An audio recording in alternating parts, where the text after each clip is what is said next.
Hello, boys and girls, and thank you for being with me tonight on Pajama Prayers. I look forward to it all week, so thank you for being here with me. We have a great show planned. As always, we're going to begin our show with a racer puzzle. I love them. I hope you do too. So get your focus on, get ready, and let's play.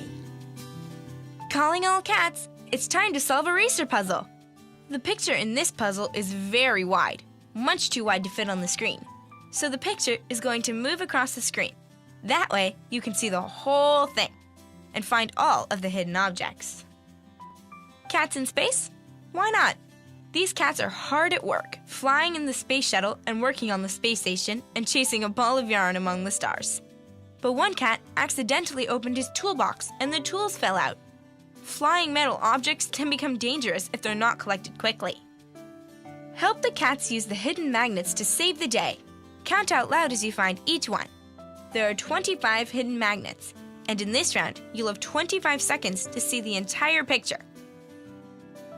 Find the hidden magnets. Ready to blast off? Here we go!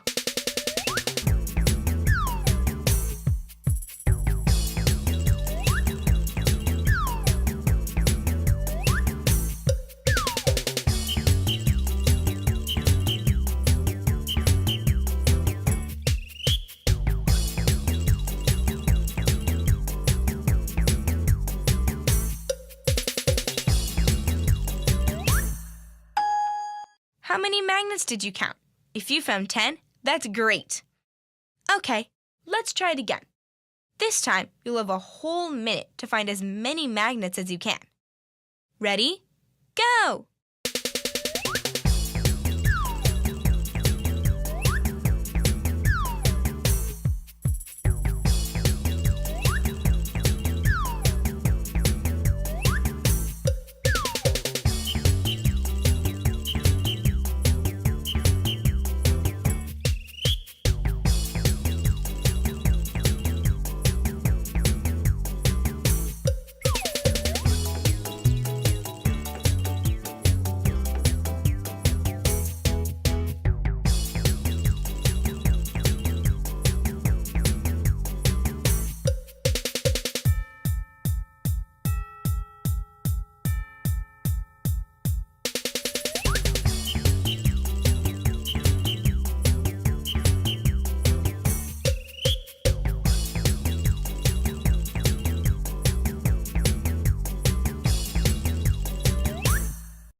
How did you do that time?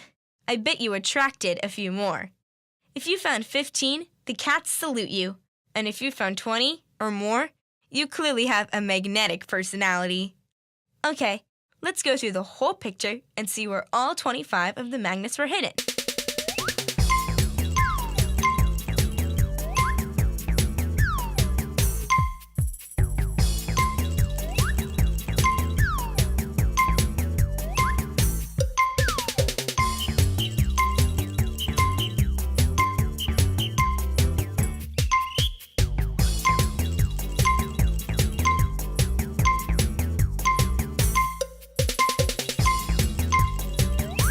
These cats will tell you, space work is dangerous, but thanks to your help, they were able to keep a small accident from becoming a big catastrophe.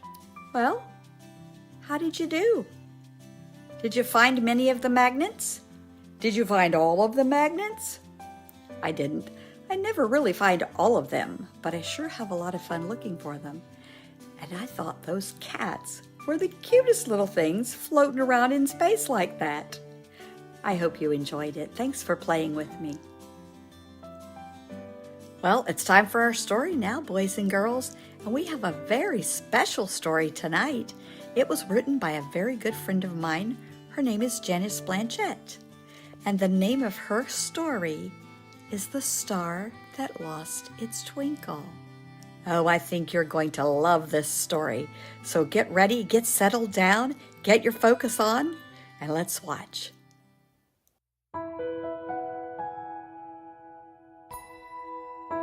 The Star That Lost Its Twinkle. Written by Janice Blanchette.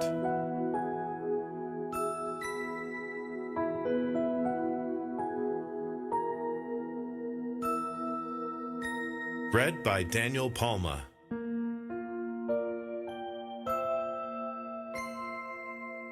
Music composed by Ron Sorbo.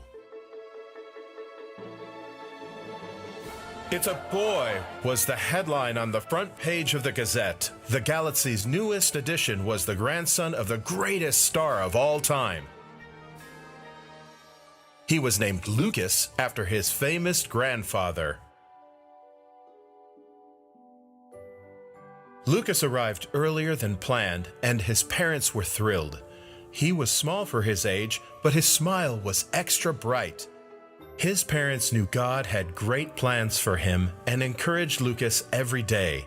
Be the best you can be.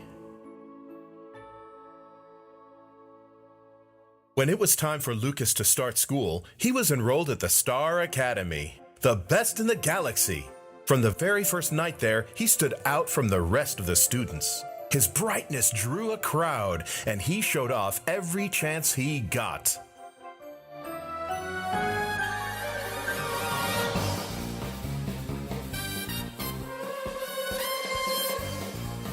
He called himself the Super Duper Star and quickly became the top star at school.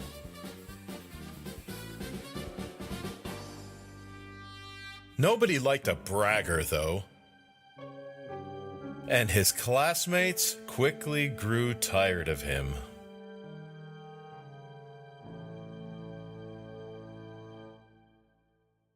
Lucas thought he was better than everyone, but little did he know he wasn't perfect. He was still growing and needed his rest. He would often go without sleep, and he never ate his vegetables. Soon, everything would change. The smile that lit up a room grew dimmer and dimmer. His parents were worried. Doctors were baffled. Was Lucas losing his twinkle?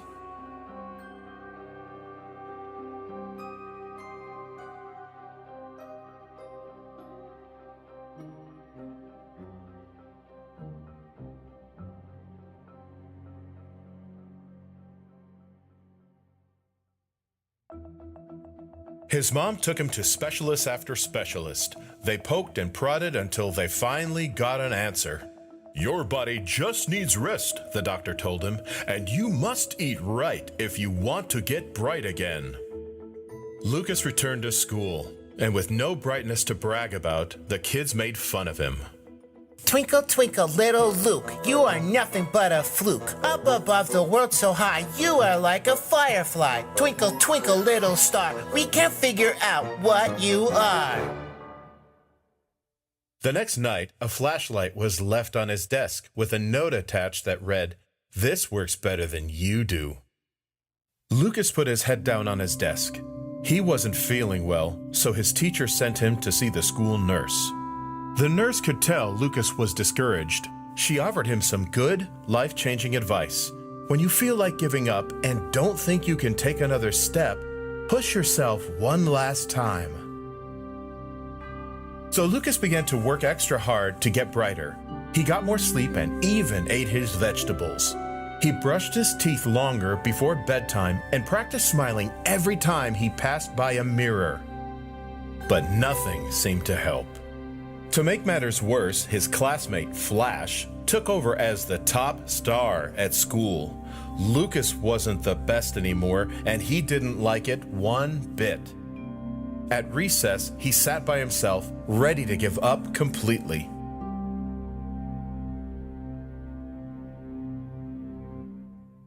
He was following doctor's orders, but nothing was happening. Then he heard someone say, "You were born for greatness. Don't give up." Lucas looked around, but no one was there.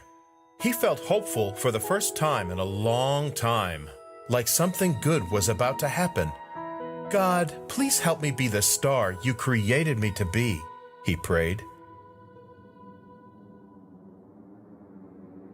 Then something strange did happen. It began with a tickle in his stomach. Then he felt all warm inside. Suddenly, light spilled out of every crevice of his entire body. He was bursting with brightness. "What is happening to me?" whispered Lucas.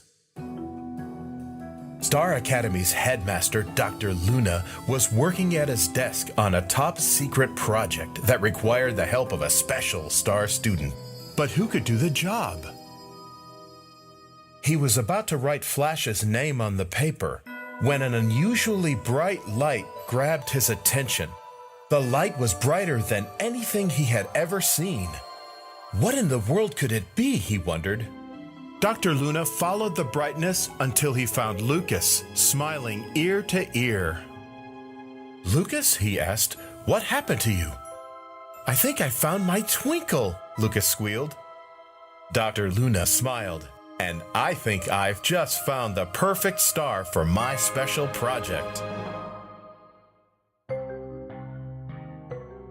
This top-secret mission required a special star to light up the night sky, to direct certain people to where a very special baby had been born. Right then, a streak of light dashed past them. An angel was headed to Earth to announce the birth of Jesus. "The secret mission has begun," Dr. Luna proclaimed. "Soon, 3 wise men will begin their journey in search of this special child," he said. "They will be traveling from faraway places and will each need your help. Your job will be to shine as bright as you can above Bethlehem so they can find their way to Jesus." Each night, shining at full brightness, Lucas positioned himself high above the little town of Bethlehem. He watched as, one by one, the wise men began their journey, looking to the bright beacon in the night sky to guide them.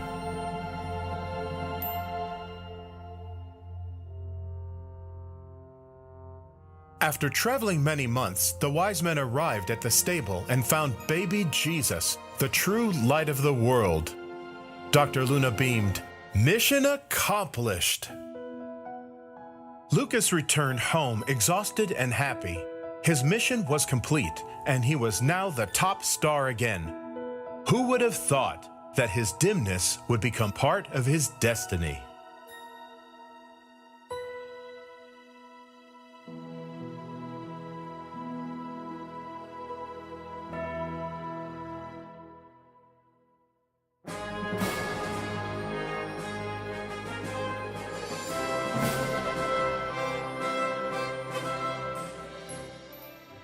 The next night at school, a special assembly was held in honor of Lucas, the Star of Bethlehem. He was presented a gold medal for being the most valuable star at the academy. Lucas smiled as he accepted the award. He was amazed and thankful at how far God had brought him. He went from spark to spectacular because he never gave up.